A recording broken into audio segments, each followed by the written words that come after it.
we have a very special guest, and we're going to go have him come on. And we got Joe from the Local Football Flavor. How's it going, Joe? How you doing today? I'm doing great, man. How are you guys doing?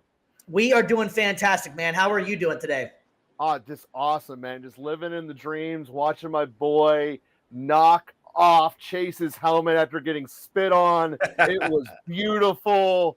And, man, nothing like that. You know how hard you got to hit someone to knock a helmet off their head? Like, That's what the Steelers are bringing with Ramsey right now. Yeah, man. Yeah, 100%, man. So, yeah, we're going to go ahead. We can just go ahead and get right into that one if you'd like. What a wild-ass time we're living in right now. In the same season, we've had two different people in trouble for spitting. Like, what is going on with this spitting stuff we got going on here, man? Joe, why don't you go ahead and lead us off on this one, man? What the hell is going on with this? So in week one, when Carter did it, I got the impression that, you know, he was just juiced up. He wasn't trying to spit. Just sometimes when you're talking and you get into it, you guys sure have been there, and then, you know, your screen's wet as can be, like, what the hell happened? That was how I took the Philly incident week one. Chase wasn't that. Those two were going at each other the entire game. And, again, being in person with it, it was building up for a while, and there was definitely intentionality behind that. So, I mean, yeah, you can see it there firsthand. There's something to that. When in Philly at the beginning of the week, it was just, you know, we're vocal and talking and stuff flies out of your face. That was intentional. So I'm very glad he got suspended, especially they took Ramsey out the rest of that game. So you were actually at the game? Yeah. Oh, man, how that's even better, man. I didn't realize you're actually at the game. That's pretty cool, man. Yeah, dude. So sitting there, one thing about Yinzers and Steelers Nation is that you can't really lie to us. We've seen this before, and we had, I don't know, 15 years of being told that you're the best team in the league while Brady kept coming with a new cheating scandal to overcome it. And really only two fan bases remember every single one they did. It's us and the Colts, because the Steelers and the Colts were screwed by every single cheating thing that New England did because we were the other two contenders, right? So being there, you can't really lie to the Steelers. And we're sitting there watching this game, and we saw what Chase and Cincinnati did to us just a couple weeks ago. And that whole game felt like it was sitting on an edge. And we only scored 10 points. We're playing Cincinnati. They're going to drop 40 on us. That's always going to happen. We just know it, right? And it was 4th and short the first time the two of them get into a fight. And then they call timeout. They each get their warnings, right? And then immediately after it, after the timeout break, where they, you know, go fix snap, no one jumps. Then they get into this on the timeout subsequent on a 4th and 1, 4th and inches. Obviously, he gets knocked out of the game, 15 yards first down, and it's basically that is going to be the turning point of the game. That's what woke the crowd up. That's what made everything happen. And from that point forward, it was if the Steelers lost was going to be Ramsey's fault because the secondary was going to fall apart, or if the Steelers won, it's because they had juice because Ramsey basically beat up Chase, for lack of a better way of putting it. And that was phenomenal. You could palpably feel it. And, it was awesome. I mean, just being there. But there was a lot of fear in that moment, really, until the defense started scoring. And then, like I said, I love the Tomlinism afterwards as well. Like, I don't know what to do. I've never been spit on before, but I'm going to tell him to do what comes natural. And he did what come natural. He punched that head right off. It was awesome. Like I said, there was a lot of concern there. But once it opened up and you know, the elephant in the room is that the backup quarterback with 2 possessions scored as much as Rodgers did with the whole game. That's the elephant that Steelers Nation doesn't want to address right now, but that's a digression. Oh, no, we can definitely get into that. But before we do, let's give you a couple of minutes to maybe promote what you have going on and everything like that. Go ahead and explain to everybody from Views from the Stands and some new viewers that may not be able to know what you got going on. So it's your floor, man. Tell what you got going on. Sure. Well, yeah, sure. Plug Local Football Flavor. That's what we do is we're on live Thursdays and Mondays. I guess I said it backwards. Mondays and Thursdays at 3:45 Eastern until about 5:30. And what we do is we field fantasy football questions sent at us all day. Every once in a while we get some betting takes, but it's a majority of which is fantasy football. And that's what we do. A lot of sit-ems, start-ems, trades advice. You know, we started this channel up about 3 or 4 years ago. and a lot of regulars following us. And the one thing we can say we're very proud of is over 95% of our regulars make their league championships. We're all about cutting the edge on trades, when to sell them hot, when to have the advantage. And that's basically what our show is. People sending us their team and saying, make it better. How can we do this? What kind of things should we look for? We do it. Obviously, sit starts, waiver wires. And in the off season, it's best ball central. And collectively, myself and my co-host, we are both well above statistical average in best ball, and we're very excited for that. So that's what we are. Local football flavor right here on YouTube. Sounds great, man. I want to check in as well with thanks for Nina for checking in. Hello to you as well. So so how did you guys get started? They've been doing this about for 3 years now. How did you guys get started into the podcasting world and video podcasting, all that good stuff? Yeah, so I did it actually as an extension of I was already doing stuff for my work. I'm a professional speaker, I'm an event host, but I wanted to talk about something that wasn't boring like sales, right? Everyone can talk about sales. You can see the sales book over my shoulder. So we're like, I want to talk football. And I was just hanging out with my friend one night.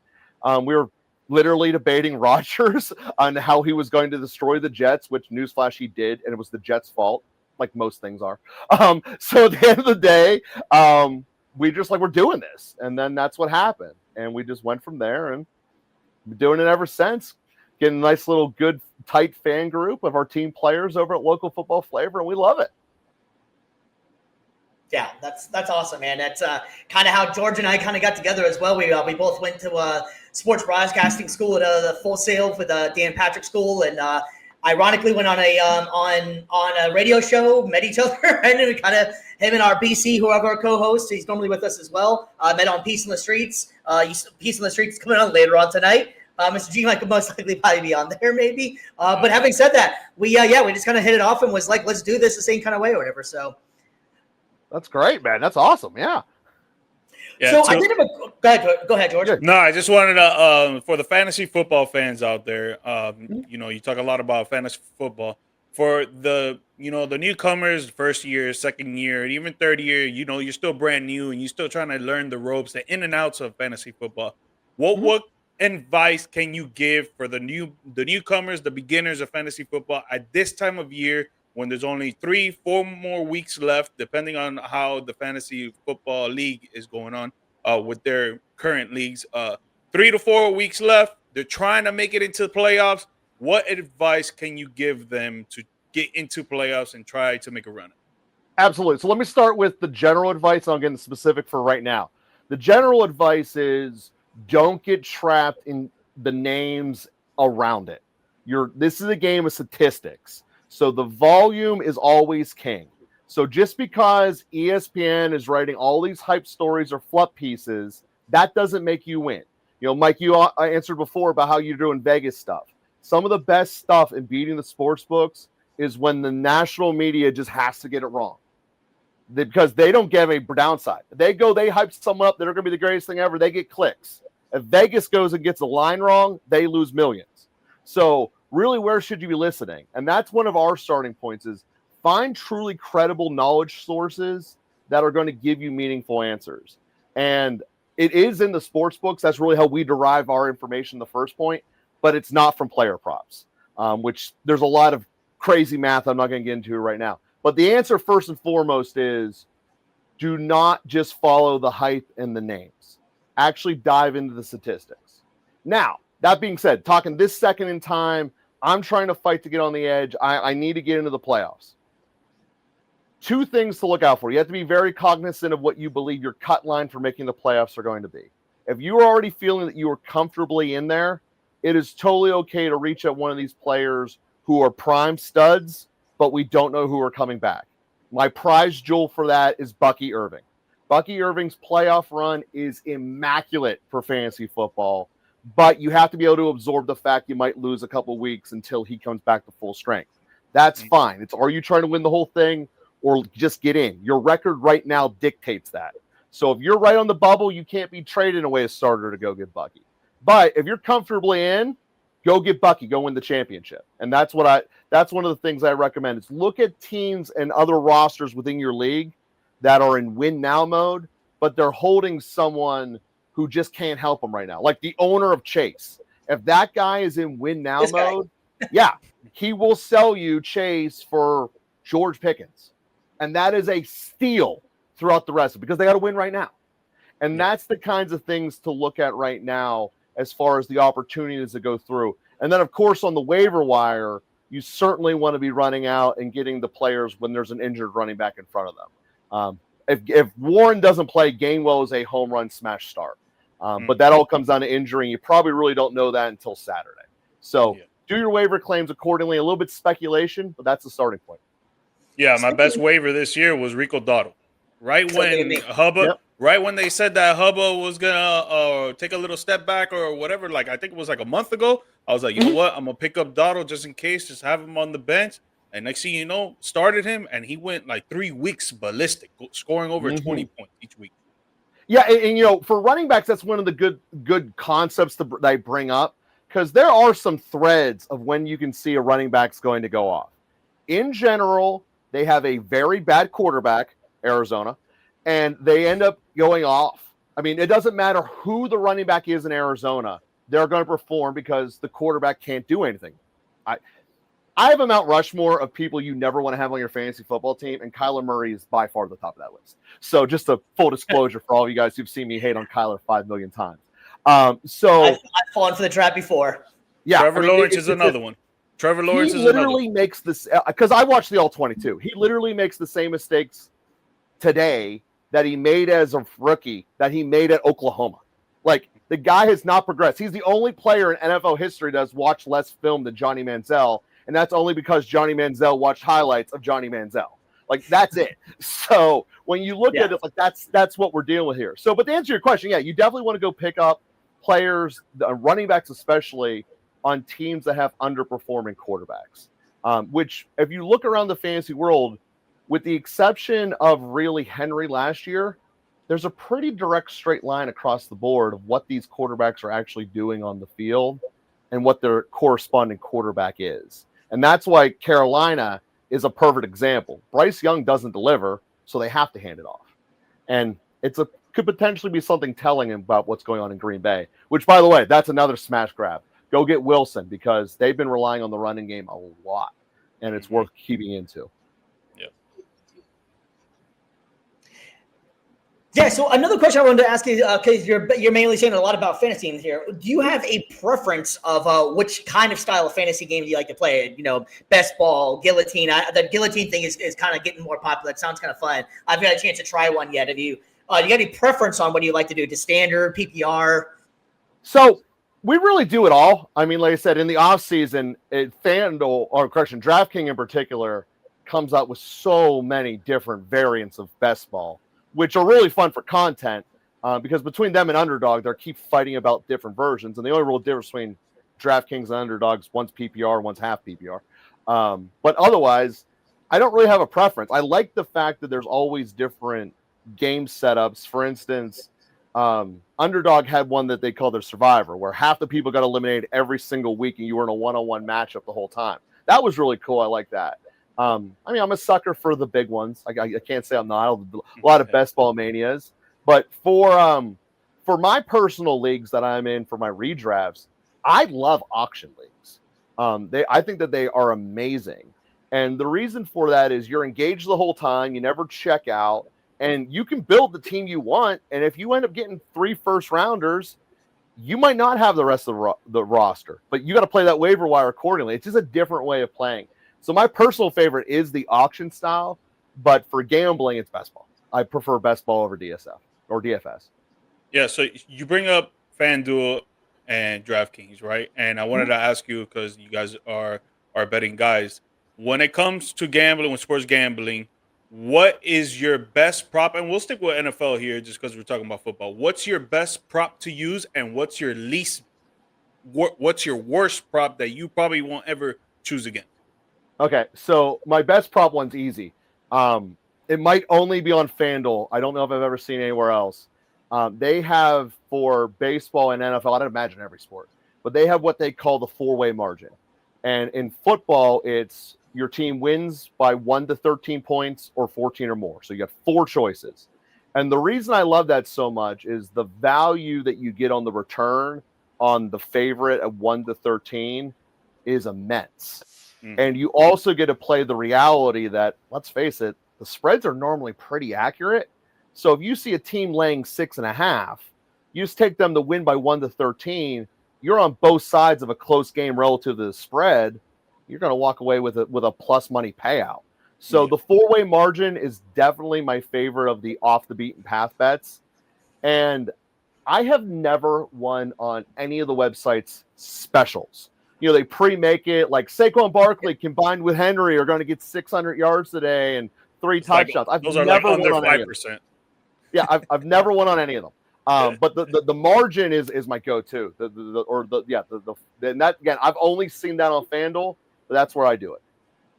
Yeah, I think for me, it's first quarter props.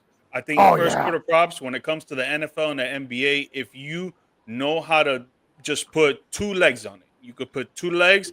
Most of the time, I like doing straight bets, but you got to have a high capital for that. For the people that don't have a high capital and they just bet 5, 10, 20, $25, you put 2 legs on the first quarter bet, and honestly, a lot of times, I would say like 60% of the times and higher, I'm hitting on those. Like, for example, you could get Rico Dotto 5 yards to rush 5 yards in the first quarter, and it'll be like minus 200, right? And then you could get Saquon Barkley to rush for 10 yards, and it'll be like minus 170. You add those two together, and it's either borderline a plus, or if not, it is a plus.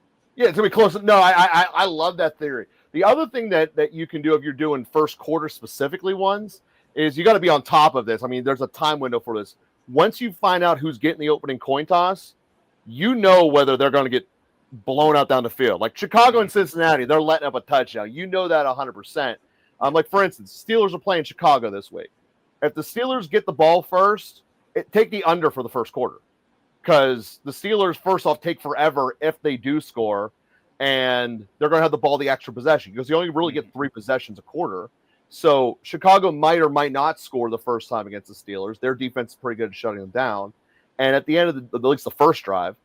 So that's how I look at it is if you know insights on teams' first drive tendencies and you're able to hit that window between the announcement of who gets the ball first and the bets closing, that's the sweet spot. Yeah. You got to, like I said, you got to really be on top of it. But that is, in my opinion, one of the sweetest spots for the first quarter bets. And I'm gonna give you just one more gem because I could go on and on about this. Yeah. Steve already knows I'm a sports gambling man for sure. But one more gem, right? Primetime games like Thursday night football, Sunday night football, or Monday night football. What I love to do is I'll take $100 and I'll put 4 different bets of $25 on first touchdown score. So the top 2 players on both sides of the team, 25, 25, 25, 25. And then the first guy, let's say like this past Monday, I hit with CeeDee Lamb, right? It was Javonte Williams at plus 400. It was CeeDee Lamb at plus 700. It was Brock Bowers at plus 800. And it was Alshon Jeffrey at plus 600. So I put $25 on each one. The highest one, like the ones with the less odds, obviously you don't want it to hit. You want it to be the one with the highest odds. Yeah. But even then, you'll still make your money back of $100 that you're putting in because of the high payout. Yeah, that's exactly. So is there a certain logic behind it being a primetime game versus a regular run-of-the-mill 1 o'clocker? I just do primetime because I feel like when it comes to Vegas odds, and this is just conspiracy. This is my conspiracy. I want to hear it. When it comes to Vegas odds on primetime games, they love to try to get people to bet one way and it goes the opposite way. So I feel like when that happens, I feel like you can put the first touchdown score on just both sides of any side, and it's just going to be up for grabs. It's going to be a 50-50 shot. When it comes to Sunday football, 1 p.m. slate, 425, I feel like most of the time, a lot of field goals happen, but it doesn't matter because you could still score. You could still win off of the first touchdown because obviously it's the first touchdown. But I feel like more players on Sunday slates, like there's a more variety of players that can score on each team, like the wide receiver 2s, the wide receiver 3s, the running back 2s, or even it could be a special teams or even a pick 6 or a fumble recovery to the crib. I feel like that happens more during 1 p.m. slates, 4 p.m. slates on Sunday than it does on primetime. I feel like primetime, the playmakers are the first ones to score. I can see the logic in there. In general, I don't do touchdown props because I kind of feel like it's betting the hard money line or the hards and craps. It's just kind of set up to sound cool when it hits, but it really doesn't pay out as much as it should given the variance of it. But I get where you're at because the primetime elements, there's all that extra personal juice that comes out. And there's so much of this game is placating your stars, whether you want to, it doesn't really even matter what level you're looking at, whether it's college or pros, the higher you go up from that talent level, the less that there is about coaching them, the more is about placating them. And that makes a whole lot of sense because all the people who are going to be the top 4 are going to be the stars. It's going to be everyone you said, CD, Bowers, etc. And that makes a whole lot of sense.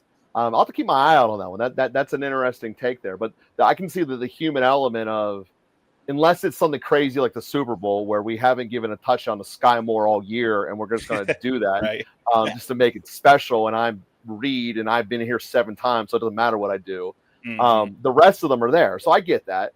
I mean, certainly every primetime game Rice is in, or when it's the national 4 o'clock game for that matter. When the Bills played the Chiefs was the same thing. Only the prime star scored in that game. Yeah. So that makes sense. I can certainly see the all the eyes on me type moments. Yeah. No, and it's funny you bring up Josh Allen and the Bills because, bro, you know what it is? If someone would have put $1,000 on Josh Allen scoring 6 touchdowns this past Sunday, man. Oh, that had to be paying out over $1 million on a 6. At least. I don't even know if they let that bet happen. Yeah, because Probably not. 3. It's hard to find that anymore. Yeah. Yeah, if you hit that, the FBI is not like FBI and IRS are knocking on your door like that same day because you knew something was going on that we didn't or something. So one of my favorite ones in the world of sports betting was Sunday Night Football, more so than any other network, will show like their overhead cam about the quarterbacks, as they're in the huddle coming out. And there was this guy who just had this theory: anytime Russell Wilson touches someone, he's going to give them the ball. So when they would show it on TV, he would do a live bet of what the next play is. And he was something like 17 out of 18. And he just kept progressively getting higher because once he figured it out. But he only bet on Russell Wilson. Like no other play did he hit on. And the FBI investigated him because of that, because he thought he was in cahoots. The guy had never met Russell Wilson in his life, never had any communication. Amazing. He just learned his tell and then cashed in. Now you can't even bet on Russell Wilson next play for a first down. It's something that's interesting. You get burnt, you take it off the book. But it was just fun things like that happen. That be observant. It makes a big difference in the world of gambling, football, and the rest of it. They are people at the end of the day. It's not just a statistical world. There was another receiver. I forgot what it was. It might have been Chase or I can't remember who it was, but they used to adjust their gloves. Someone caught on to it. They used to adjust their gloves every single time. And they was like, okay, plays going to that person or something. But they were such a good receiver that it didn't matter. Even if you did know who the hell it was, you're not stopping it. It was one of those kind of things. It was AB. Yeah. I knew it was somebody that was relevant enough that no matter what it was, you're not stopping them. So it didn't really matter. Yep, he's not the only one, but he's the one that became very. The Pittsburgh Steelers under Ben Roethlisberger had so many tells that they didn't bother fixing because they played against Cincinnati and Cleveland that they didn't have to. They had played 2 relevant games a year for the entire mid 2000s, and it came down to who won between them and the Ravens. Quite frankly, that's the norm. Ohio sucks and falls off the face of the earth. Yeah. And I get you guys do a lot of college football. I kind of wish that would happen with them too. But that's a side story. Breaking the Constitution just to catch someone who broke NCAA rules is not okay. Ohio State will always be in the picture, buddy. Always be in the picture. I know that. If you're breaking the Constitution because someone made you lose, you're going to be there. That's mafioso 101. Yep.